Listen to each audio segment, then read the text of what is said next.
अंधेरीच्या ओशिवरा परिसरात गोळीबार झालाय। ओशिवरा पोलीस स्टेशनच्या हद्दीत नालंदा सोसायटीवर हा गोळीबार झालाय। पोलीस घटनास्थळी दाखल झाले असून गोळीबाराचं कारण अद्याप अस्पष्ट आहे।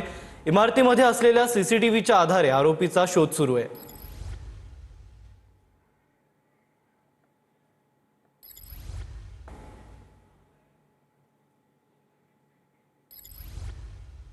यावर आपले प्रतिनिधी रमेश चेंडके अधिकची माहिती देतील। रमेश, काय अधिकची माहिती सांगा। बघतोय की मी आता त्याच ओशिवरा परिसरामध्ये पोहोचलेलो आहे।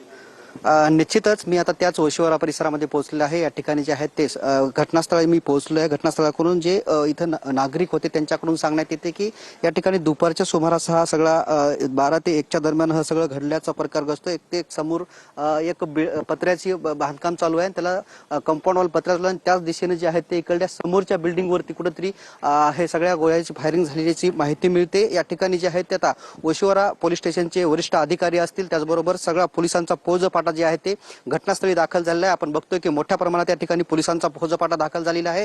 खरं तर घटना नेमकं हा फायरिंग कशामुळे झाली, कुणी केली हे अद्यापही अस्पष्ट आहे। पोलीस जे आहे ते या घटनेचा आता कसून तपास करत आहेत, कसून चौकशी करत आहेत। तर खरं तर काही सीसीटीव्हीच्या नक्कीच रमेश, तुम्ही दिलेल्या सविस्तर माहितीबद्दल धन्यवाद। तर सीसीटीव्हीच्या आधारे आरोपीचा शोध सुरू आहे।